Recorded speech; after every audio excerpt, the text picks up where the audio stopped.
Bu videomuzda faizlə bağlı bəzi pul məsələlərini həllinə baxacağıq. Həmin məsələlərə baxmazdan əvvəl vacib bir, yəni faizlə bağlı vacib bir düsturu nəzərdən keçirək. Bu düstur mürəkkəb faiz artım düsturudur. SN bərabərdir. S vurulsun. 1. Əgər artımdırsa üstə gələk P bölünsün 100. Əgər azalmadırsa 1 çıxılsın P bölünsün 100 mötərizədə və qüvvətində n. Burada S nədir? S ilkin verilən kəmiyyətdir. SN nədir? Sonuncu bizdən istənilən sonda, məsələn, deyək ki, 5 ildən sonra bu faiz artımı ilə alınan qiymət nədir? Bax, sonda veriləcək, alınacaq olan kəmiyyətdir. N nədir? N müddətdir. Axı, biz dedik, bərabər müddətlərdə artırsa, məsələn, deyək ki, hər il 20% artır, yaxud 30% artır. Hər il artandan sonra bizə verir ki, 5 il sonra həmin o 5 n 5-ə bərabər olacaq. Müddət odur. P-dəki məlum məsələdir. Bizə faiz verir ki, artım faizi və yaxud da azalma faizi. Biz bu düsturdan istifadə edərək bir çox deməli gəlir qazanc məsələlərini rahatlıqla həll edə bilərik. Gəlin buna uyğun bir suala baxaq. Deməli, sualda qeyd edilir ki, əmanət kassasına qoyulan 6000 manat pul hər il, yəni 25% artarsa, 2 il sonra ümumi miqdar nə qədər olar? Gəlin, bayaq qeyd etdiyimiz mürəkkəb faiz artım düsturu ilə bu məsələni həll edək. Deməli, əmanət kassasına qoyulan 6000 manat pul. 6000 manat nədir? Bizim S-imizdir, yəni ilkin qiymətimizdir. 6000 manat olub. Manat. Hər il 25% artıbsa, deməli P faizimiz artım faizidir, özü də artım var. Artma deyir. 25% artıb. Qabağına müsbət qoyaq, dəqiq yadımızda qalsın ki, müsbət P-dir. Daha sonra 2 il sonra N-imiz nəyə bərabər olacaq? N-imiz də bərabər olacaq 2-yə. Ümumi miqdar nə qədər olar? Yəni bizim ümumi qazancımız, miqdarımız nə qədər olacaq? SN-i qazanc deyəndə, daha doğrusu 6000 manat görək nə qədər 2 il bankda qaldı, nə qədər artdı, nə qədər oldu? SN istəyir bizdən. SN bərabər nə idi? S vurulsun. 1, əgər artımdırsa üstə gəlinsin. P bölək 100 qüvvətində N-imiz də 2 olaraq qeyd edilib. Yerinə qoyaq yazaq. SN bərabərdir 6000 vurulsun. 1 üstə gələk. P-miz nə idi? 25 bölünsün 100 üstündə kvadrat, yəni 2. O da bərabərdir 6000 vurulsun. 1,4-də 1 edəcək. 4-də 5. 4-də 5-in kvadratı nə edəcək? 16-da 25-ə. Buradan ixtisar da aparıb hesablasaq, bizə verəcək 9375 manat. Deməli, kassaya qoyduğumuz 6000 manat 2 il ərzində hər il 25% artmaqla 9375 manat olmuşdur. Biz onu qeyd edə bilərik ki, əgər düstur yadımızdan çıxıbsa, yəni bu məsələləri həll etmək, yəni müşkül məsələ deyil. Yəni düsturu unutmuşuq, harada bəzən ola bilər ki, yadımızdan çıxıb. Biz diqqətlə məsələni oxusaq, əminəm ki, yəni rahatlıqla yaza bilərik. Yəni düstur bilmədim, düsturu unutdum. Necə yaza bilərəm? Baxıram, görürəm ki, əmanət kassasına qoyulan 6000 manat pul hər il 25% artıb. Bizdə 2 il artıb verir. İndi 2 il daha rahatdır. Ola bilər 5 il olsun. Bəli, düstur daha rahat olar ki, rahatlıqla hesablanır. Vaxt itkisi az gedir. Amma 2 il deyir. Gəlin yazaq da. İlk il deməli 6000 manatımı 25% gəlirlə bir ildə hesablaya bilərəm də ilk ilimdə nə qədər olduğunu. Birinci il hesaplayaram 6000-in deməli 25% artıbsa 6000 üstə gələk, 6000 özü qalır axı. 25%-ni taparıq. 6000-in 25%-i nə eləyər? 6000-i vuracaq 25-ə böləcək 100-ə. O da edir, ixtisar getsək 4-də 1-ə vurma deməkdir də 6000-i. 1500. Eləyir 7500. Birinci il oldu 7500. İkinci il nə olacaq? İkinci il 6000 qaldı qıraqda. Biz 7500-ə baxmalıyıq. 7500 üzərinə gəl. 7500-ün 25%-ni tapırıq yenə. O da elə yenə 7500-i 4-ə bölmə deməkdir. 1875 düşür. Biz də bunu toplasaq 9375-i verəcək manat. Bu şəkildə də biz rahatlıqla hesablaya bilərik. Sadəcə olaraq düsturu bilmək bizim üçün faydalıdır. Bilmədik, çıxış yolumuz var. Diqqətlə məsələni oxuyuruq və həll edirik. Bu qədər. Gəlin, belə bir faiz gəlir barəsində suala baxaq. Sual belədir. Satıcı mağazadakı bütün ayaqqabılara 30% endirim etdi. Günün sonunda isə gördü ki, əvvəlki günə nisbətən satılan ayaqqabıların sayı 60% artıb. Satıcının kassasına əvvəlki günə nisbətən neçə faiz çox pul daxil olar? Və qeyd olaraq deyir ki, mağazadakı bütün ayaqqabıların qiyməti eynidir.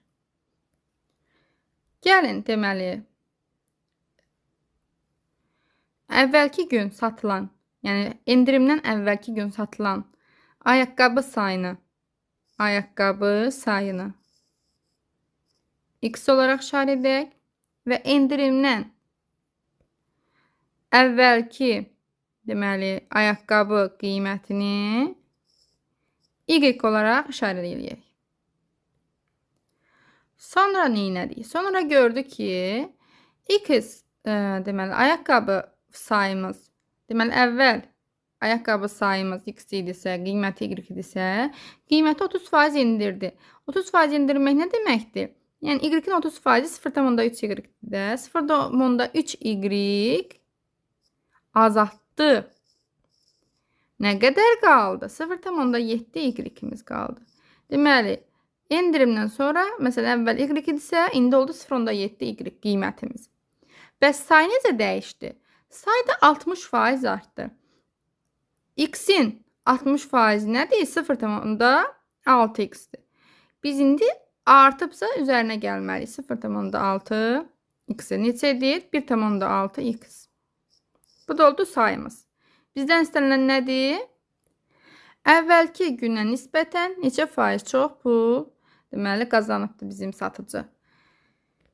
Nə edirik? Baxırıq ki, biz ümumi görək dəyərimiz nə qədərdir?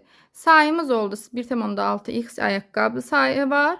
Hər birində qiyməti 0,7 y-dir. 1,6x-i də vurarıq 0,7 y-ə. Neçə edir? Deməli, 1,12 xy. Bəs əvvəl neçə idi ümumi kassada pulumuz? Sayımız x, qiymətimiz y-dirsə, deməli, əvvəl kassadakı pul, yəni endirimdən əvvəlki gün kassadakı pul xy idi. Endirimdən sonra neçə oldu? 1,12 xy. Yəni, əvvəl 1xy idi, indi 1,12 xy oldu. Nə qədər artdı? Artım faizi necə hesablayırdıq? Əvvəlki qiyməti, gəlin, digər səhifədən yazın. Əvvəlki qiyməti məxrəcdə yazırdıq. Əvvəlki qiymətimiz nədir? Elə xy. Və 1,12 xy-dən xy-ə çıxırıq. Bunun düsturu da var. Amma bu şəkildə də, yəni doğrudur. Edir 0,12 xy bölünsün xy vurulsun 100%.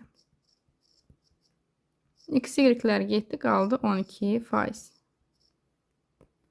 Deməli, bizim satıcı əvvəlki günə nisbətən indi 12% çox pul götürmüş olacaq. İndi isə gəlin belə bir məsələyə baxaq.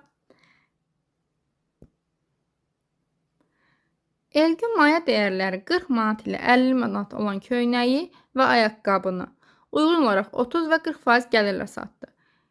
Gəlin qeyd edək oxuduqlarımızı.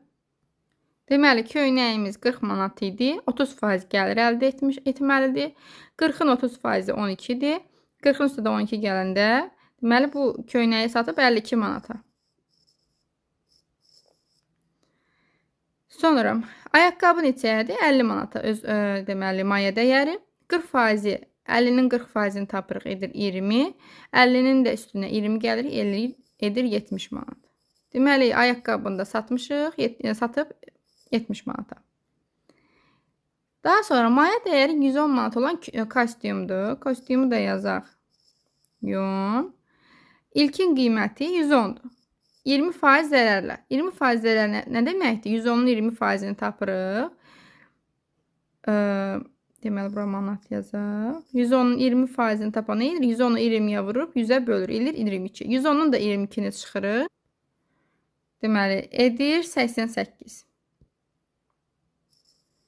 88 manat. Deməli, kostyumu da 20% ziyanla satıb 88 manata. Gəlin digər səhifədən ümumi nə qədər qazanc əldə etdiyinə baxaq. Deməli, 52-nin üstə 70-88 gələndə edir 140, 70, 210 manat. 210 manat bizim sonraki aldığımız qazancdır. Maya dəyərini indi hesablasaq. Deməli, biri 40 manat idi, biri 50, biri 110. 90, 110 edir 200 manat. 200 manat maya dəyəridir ümumi üçünün də. 210 manat əldə etdiyi qazancdır. Onda nə edirik? Görək biz deyir nə qədər neçə faiz qazanc əldə edib. İlkin qiyməti yazırıq məxrəcə, yəni maya dəyərini. Qazancımızı hesablamaq üçün son qiymətdən ilkin qiymətə çıxıb 100%-ə vururuq. O da bizə verir sürətdə 10, məxrəcdə 200, vurulsun 100, 2-yə getdik. Onu da 2-yə böləndə 5%. Deməli, 5% gəlir əldə etmişik. El gün ümumilikdə neçə faiz gəlir əldə etdi? 5%. Maraqlı bir məsələ həllinə baxaq. Bir mağaza bütün ayaqqabıları 20% endirimlə satır. Mağazaya satışları artırmaq üçün 2 ayaqqabı alan müştəriyə qiyməti ucuz olanı yenidən 25% endirim edir. Bu mağazadan qiymətləri fərqli 2 ayaqqabı alan bir müştəriyə hər bir ayaqqabı üçün etiket qiymətlər üzərindən bərabər miqdarda endirim edilib. Müştəri mağazaya 110 manat pul ödəyib. Müştəriyə cəmi neçə manat endirim edilmişdir? Gözəl sualdır. Deməli, burada məsələn hansı hissəsindən başlayaq? Başlayaq ki, müştəri 2 dənə ayaqqabı alıb. Bunu nəzərimizdə saxlayaq. Fərz edək ki, bunun birinci ayaqqabı ilkin qiyməti X-dir. İkinci ayaqqabının ilkin qiyməti Y-dir. 2 növ ayaqqabı alıb. Yəni, 2 fərqli qiymətdə olan ayaqqabılardır, X və Y-dir. Əvvəlcə mağaza endirim qoyub. Bu endirim qoyduqda X-imiz neçəyə satılacaq? 0.2 X qədər endirim deməkdir, 20%. Qaldı bizdə 0.8 X. Deməli, endirimdən sonra satılır 0.8 X-ə. Y neçəyə satılır? 0.8 Y-ə. Bunlardan hansısa biri digərindən nisbətən ucuz olacaq. Çünki fərqli qiymətlərdir, fərqli ayaqqabılardır həmçinin. Deməli, həmin o ayaqqabı hansı ucuzdursa, ona əlavə 25% endirim var. Baxın, bu əlavə burada 25% endirim. Fərz edək ki, bu Y-dən satılan ayaqqabı nisbətən ucuzdur. Onda 0.8 Y-in 25%-ni tapırıq. Neçə eləyir? 0.2 Y-dir. 25% endirim olub. 0.8-dən çıxır 0.2-yi, qalır neçə? 0.6 Y-ləri yazmağı unutdum. Deməli, 0.6 Y-ə 25%də endirim olanda 0.6 Y-ə satılır. Buradan məncə aydındır. İndi gəlin məsələnin bu hissəsinə baxaq. Deyir ki, həmin bu qiymətləri satdıqda bərabər miqdarda endirimlər olunub. Baxaq görək birinci ayaqqabıdan nə qədər endirim olub. 0.8 X-ə satılırsa, deməli 0.2 X endirim olub. Y olan ayaqqabı, ilkin qiyməti Y olan ayaqqabı nə qədərə satılır? 0.6 Y-ə. Deməli, bunda endirim nə qədərdir? 0.4. Enib ki, 0.6 olub da. Və bu endirimlərin qiyməti bərabərdir. Buradan X-i taparıq mı? 2 Y-dir. X bərabər olar 2 Y-dir. Gəlin, digər səhifəyə keçək. X-i nə tapdıq? X-i tapdıq. 2y-ə bərabərdir. Və deyir ki, müştəri mağazaya 110 manat pul ödəyir. Müştəri ümumilikdə mağazaya nə qədər ödəyir? Gəlin bunları yazaq. Birinci ayaqqabıdan 0,8x ödəmiş olur. İkinci ayaqqabıdan nə qədər ödəyir? 0,6y ödəmiş olur. Çünki ikincidə daha çox indirim var. 0,6y ödəmiş olur. Və 110 manata bərabərdir. X-in yerinə də 2y qoysaq 1,6y edəcək. Üstə gəl 0,6y bərabərdir 110-a. Bu da bərabərdir 2,2y bərabərdir 110. Y də bərabərdir 110-u bölürük 2,2-yə.